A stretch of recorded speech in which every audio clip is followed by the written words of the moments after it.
আসসালামু আলাইকুম। সবাইকে স্বাগত জানাচ্ছি বিডি ভিউজের বিশেষ বুলেটিনে। আপনাদের সঙ্গে আছি আমি শরফি দিবা। যুক্তরাষ্ট্রের প্রেসিডেন্ট ডোনাল্ড ট্রাম্প দাবি করেছেন ইরানের সঙ্গে একটি সমঝোতা চুক্তি এখন খুবই সন্নিকটে। তিনি জানান এ লক্ষ্যে আগামী সোমবার দুই পক্ষের মধ্যে নতুন দফার আলোচনা শুরু হওয়ার কথা রয়েছে। ট্রাম্পের ভাষ্য অনুযায়ী দীর্ঘদিনের উত্তেজনার পর কূটনৈতিক প্রচেষ্টা ইতিবাচক দিকে এগোচ্ছে এবং দ্রুত একটি সমঝোতায় পৌঁছানোর সম্ভাবনা তৈরি হয়েছে। এদিকে ইরানের পররাষ্ট্রমন্ত্রী আব্বাস আরাকচি জানিয়েছেন হরমুজ প্রণালীর ব্যবস্থাপনা নিয়ে তেহরান ও ওমানের মধ্যে চলমান আলোচনা চূড়ান্ত পর্যায়ে পৌঁছেছে। তার মতে গুরুত্বপূর্ণ এই জলপথের নিরাপত্তা ও পরিচালনা নিয়ে উভয় পক্ষের মধ্যে অগ্রগতি হয়েছে এবং শিগগিরই এই বিষয়ে আনুষ্ঠানিক সিদ্ধান্ত আসতে পারে।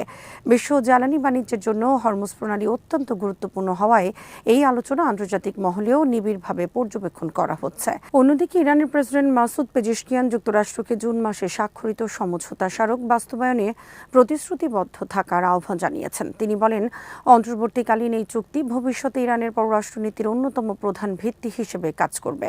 তার মতে উভয় দেশ যদি সমঝোতার শর্তগুলো আন্তরিকভাবে অনুসরণ করে তবে পারস্পরিক আস্থা বৃদ্ধি এবং আঞ্চলিক স্থিতিশীলতা প্রতিষ্ঠার নতুন সুযোগ সৃষ্টি হবে।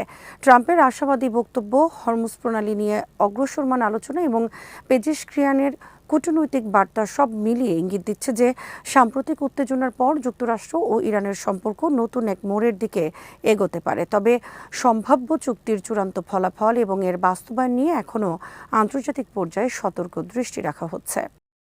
যুক্তরাষ্ট্র ও ইরানের মধ্যে সম্ভাব্য সমঝোতা নিয়ে জল্পনার মধ্যেই মধ্যপ্রাচ্য বিষয়ক বিশ্লেষক অ্যালান আইর বলেছেন, বর্তমান পরিস্থিতিতে সবচেয়ে বাস্তবসম্মত দৃশ্যপট হতে পারে হরমুজ প্রণালীতে স্বল্পমেয়াদী ইরানি প্রশাসনিক নিয়ন্ত্রণ প্রতিষ্ঠা।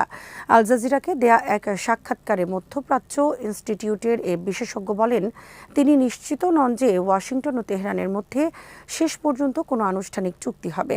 তবে যদি সমঝোতা হয় তাহলে ওমান ও উপসাগরীয় সহযোগিতা পরিষদের দেশগুলো হরমুজ প্রণালী দিয়ে জাহাজ চলাচলের জন্য একটি অত্যন্ত সামান্য সার্ভিস চার্জ বা প্রশাসনিক ফি আদায়ে সম্মত হতে পারে।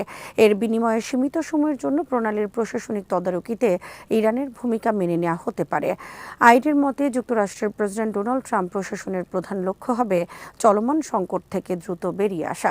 সে কারণে ওয়াশিংটন এমন একটি সমঝোতায় সম্মতি দিতে পারে যেখানে ট্রাম্প ঘোষণা করবেন যে ইরান পারমাণবিক অস্ত্র তৈরি করবে না বলে প্রতিশ্রুতি দিয়েছে এবং সেই ভিত্তিতে যুক্তরাষ্ট্র সংঘাত থেকে সরে আসবে। তিনি আরও বলেন, ট্রাম্প এরপর অন্য আন্তর্জাতিক ইস্যুতে মনোযোগ দিতে চাইবেন। এমন পরিস্থিতিতে হরমুজ প্রণালীতে ইরানের সীমিত প্রশাসনিক ভূমিকা মেনে নেয়াই হতে পারে সবচেয়ে বাস্তবসম্মত সমাধান। তবে আইর স্বীকার করেন, এই ধরনের ব্যবস্থা স্থায়ী সমাধান নয়, বরং এটি হবে উত্তেজনা কমানো এবং বাণিজ্যিক জাহাজ চলাচল স্বাভাবিক রাখার লক্ষ্যে একটি অন্তর্বর্তী বা স্বল্পমেয়াদী ব্যবস্থা। উল্লেখ্য, হরমুজ প্রণালী বিশ্বের অন্যতম গুরুত্বপূর্ণ জ্বালানি রোড।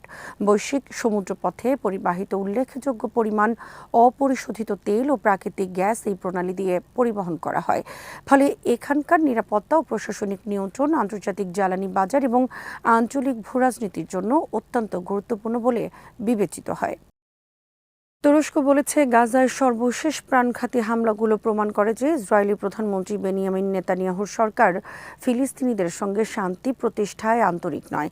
দেশটির পররাষ্ট্র মন্ত্রণালয় এক বিবৃতিতে অভিযোগ করেছে, নেতানিয়াহুর মূল লক্ষ্য হল ফিলিস্তিনিদের নিজ ভূমি থেকে উৎখাত করা এবং মধ্যপ্রাচ্যে স্থায়ী শান্তি প্রতিষ্ঠার সব সম্ভাবনা নষ্ট করা। বিবৃতিতে বলা হয়, নেতানিয়াহু সরকার এমন পদক্ষেপ অব্যাহত রেখেছে যা অঞ্চলের নাজুক ভারসাম্যকে আরও দুর্বল করছে এবং বিশেষ করে যুক্তরাষ্ট্র সহ বিভিন্ন দেশের মধ্যস্থতায় চলমান কূটনৈতিক প্রচেষ্টাকে বাধাগ্রস্ত করছে। তুরস্কের ভাষ্য অনুযায়ী বর্তমান পরিস্থিতি স্পষ্টভাবে দেখাচ্ছে যে সামরিক অভিযান অব্যাহত রেখে সংঘাত আরও দীর্ঘায়িত করার পথই বেছে নিয়েছে ইসরায়েল। তুরস্ক আরও দাবি করেছে, নেতানিয়াহুর সম্প্রসারণবাদী ও সামরিক তান্ত্রিক নীতির কারণে পুরো মধ্যপ্রাচ্য নতুন করে অস্থিতিশীলতার ঝুঁকিতে পড়েছে। এ অবস্থায় আন্তর্জাতিক সম্প্রদায়ের প্রতি আরও দৃঢ়, ধারাবাহিক ও কার্যকর অবস্থান গ্রহণের আহ্বান জানিয়েছে আঙ্কারা। তাদের মতে সংঘাত বন্ধ এবং আঞ্চলিক স্থিতিশীলতা ফিরিয়ে আনতে আন্তর্জাতিক চাপ বাড়ানো এখন জরুরি। এদিকে যুক্তরাষ্ট্র গাজায় শান্তি ও নিরাপত্তা প্রতিষ্ঠার পথে একটি ঐতিহাসিক পদক্ষেপ হিসেবে নতুন একটি পরিকল্পনার ঘোষণা দিলেও একই দিনে গাজা ইসরায়েলি হামলা অব্যাহত থাকে। বিভিন্ন সূত্রের তথ্য অনুযায়ী রোববারের এসব হামলায় অন্তত ১৯ জন ফিলিস্তিনি নিহত হয়েছেন। তুরস্কের মতে শান্তি আলোচনা ও মধ্যস্থতার উদ্যোগের পাশাপাশি সামরিক হামলা চালিয়ে যাওয়া বাস্তবে শান্তি প্রতিষ্ঠার প্রচেষ্টাকে দুর্বল করে দিচ্ছে। আঙ্কারা পুনর্ব্যক্ত করেছে যে গাজায় স্থায়ী যুদ্ধবিরতি, বেসামরিক মানুষের সুরক্ষা এবং আন্তর্জাতিক আইনের প্রতি শ্রদ্ধা ছাড়া অঞ্চলে দীর্ঘমেয়াদী শান্তি প্রতিষ্ঠা সম্ভব নয়। ইরানের পররাষ্ট্রমন্ত্রী আব্বাস আরাকচি সোমবার সৌদি আরবের পররাষ্ট্রমন্ত্রী প্রিন্স ফয়সাল বিন ফারহান এবং পাকিস্তানের সেনাপ্রধান ফিল্ড মার্শাল আসিম মনিরের সঙ্গে পৃথক টেলিফোনে আলোচনা করেছেন। গত ২৪ ঘণ্টার মধ্যে এটি ছিল তাদের মধ্যে দ্বিতীয় দফার যোগাযোগ। আলোচনায় আঞ্চলিক স্থিতিশীলতা বজায় রাখা, কূটনৈতিক উদ্যোগ জোরদার করা এবং চলমান উত্তেজনা প্রশমনের বিভিন্ন উপায় নিয়ে মতবিনিময় হয়। ইরানের পররাষ্ট্র মন্ত্রণালয়ের তথ্য অনুযায়ী উভয় আলোচনায় সাম্প্রতিক কূটনৈতিক অগ্রগতি পর্যালোচনা করা হয় এবং মধ্যপ্রাচ্যের শান্তি ও স্থিতিশীলতা রক্ষায় আঞ্চলিক সহযোগিতার সক্ষমতা কাজে লাগানোর উপর গুরুত্ব আরোপ করা হয়। পাশাপাশি রাজনৈতিক সমাধানের মাধ্যমে সংকট নিরসনের প্রয়োজনীয়তার কথাও তুলে ধরা হয়। তবে আলোচনার নির্দিষ্ট বিষয়বস্তু বা সম্ভাব্য সিদ্ধান্ত সম্পর্কে তাৎক্ষণিকভাবে আর কোনো বিস্তারিত তথ্য প্রকাশ করা হয়নি। এদিকে লোহিত সাগর ও উপসাগরীয় অঞ্চলে গুরুত্বপূর্ণ সামুদ্রিক পথ বাব আল মানদেব প্রণালীতে জাহাজ চলাচল উল্লেখযোগ্যভাবে কমে গেছে। সামুদ্রিক ট্র্যাকিং প্রতিষ্ঠান কেপলারের তথ্য অনুযায়ী শুক্রবার যেখানে ২৮টি জাহাজ প্রণালীটি অতিক্রম করেছিল, শনিবার সেই সংখ্যা কমে দাঁড়ায় ২৭-এ এবং রোববার তা আরও নেমে আসে মাত্র ১৮টিতে।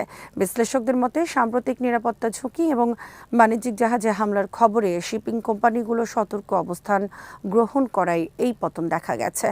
বাব আল মানদেব প্রণালীটি লোহিত সাগরকে এডেন উপসাগরের সঙ্গে সংযুক্ত করে এবং এটি বিশ্বের অন্যতম গুরুত্বপূর্ণ বাণিজ্যিক ও জ্বালানি পরিবহন রুট হিসেবে পরিচিত।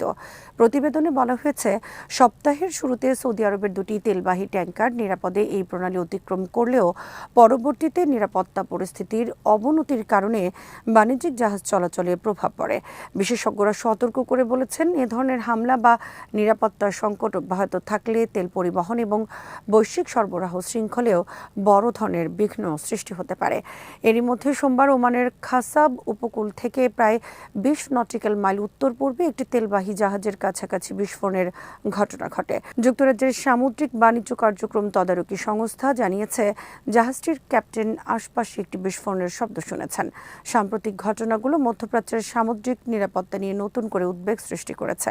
বিশেষ করে বাব আল মানদেব প্রণালীতে নিরাপত্তা পরিস্থিতির অবনতি আন্তর্জাতিক বাণিজ্য ও জ্বালানি সরবরাহ ব্যবস্থার উপর দীর্ঘমেয়াদী প্রভাব ফেলতে পারে বলে বিশ্লেষকদের ধারণা। ইরানের প্রেসিডেন্ট মাসুদ পেজেশকিয়ান বলেছেন, যুক্তরাষ্ট্রের সঙ্গে স্বাক্ষরিত শান্তি স্মারক ভবিষ্যতে ইরানের পররাষ্ট্রনীতির কেন্দ্রবিন্দু হয়ে উঠবে। তার মতে এই সমঝোতা বাস্তবায়িত হলে শুধু ইরান নয়, পুরো অঞ্চল এবং ইরানের মিত্রদের নিরাপত্তাও আরও শক্তিশালী হবে। সামাজিক যোগাযোগ মাধ্যমে এক্সে এক পোস্টে পেজেশকিয়ান জানান, স্বাক্ষরিত স্মারকটি জাতীয় নিরাপত্তা পরিষদের সদস্যদের সম্মিলিত সিদ্ধান্তের ফল। তিনি বলেন, পরিষদের সব সদস্যই এই বিষয়ে একমত হয়েছেন। প্রেসিডেন্টের ভাষায়, আমি বিশ্বাস করি এই স্মারক ভবিষ্যতে আমাদের পররাষ্ট্র সম্পর্কের কেন্দ্রবিন্দু হবে। আমাদের অবশ্যই চেষ্টা করতে হবে যাতে শত্রুপক্ষ তার স্বাক্ষরিত প্রতিশ্রুতির প্রতি অঙ্গীকারবদ্ধ থাকে। তিনি আরও দাবি করেন, এই চুক্তি কার্যকর হলে ইরানের নিরাপত্তা, আঞ্চলিক স্থিতিশীলতা এবং দেশটির সহযোগী পক্ষগুলোর অবস্থান আরও মজবুত হবে। অর্থাৎ তেহরানের দৃষ্টিতে এ সমঝোতা কেবল একটি দ্বিপক্ষীয় কূটনৈতিক পদক্ষেপ নয়, বরং বৃহত্তর আঞ্চলিক নিরাপত্তা কাঠামোর অংশ। তবে ইরান বলছে, ১৮ জন স্বাক্ষরিত এই যুদ্ধবিরতি স্মারক বাস্তবায়নের পথে বারবার বাধা সৃষ্টি হয়েছে। তেহরানের অভিযোগ, যুক্তরাষ্ট্র একাধিকবার এই চুক্তি লঙ্ঘন করেছে, ফলে প্রত্যাশিত শান্তি ও আস্থার পরিবেশ গড়ে ওঠেনি। বিশ্লেষকদের মতে পেজেশকিয়ানের এই বক্তব্য ইঙ্গিত দিচ্ছে যে ইরান এখনও কূটনৈতিক সমাধানের পথ খোলা রাখতে চায়, তবে একই সঙ্গে ওয়াশিংটনের প্রতি কঠোর বার্তাও দিতে চাইছে। তেহরান চায় যেসব অঙ্গীকার কাগজে কলমে করা হয়েছে সেগুলোর বাস্তবায়ন নিশ্চিত হোক, অন্যথায় আঞ্চলিক স্থিতিশীলতা নতুন করে চাপে পড়তে পারে।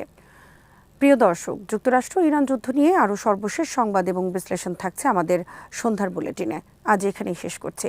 সবাই ভালো থাকুন, সুস্থ থাকুন আর দেখতে থাকুন বিডিভিউজ। চ্যানেলটি ভালো লাগলে সাবস্ক্রাইব করুন, সংযুক্ত থাকুন আমাদের ফেসবুক পেজে। আল্লাহ হাফেজ।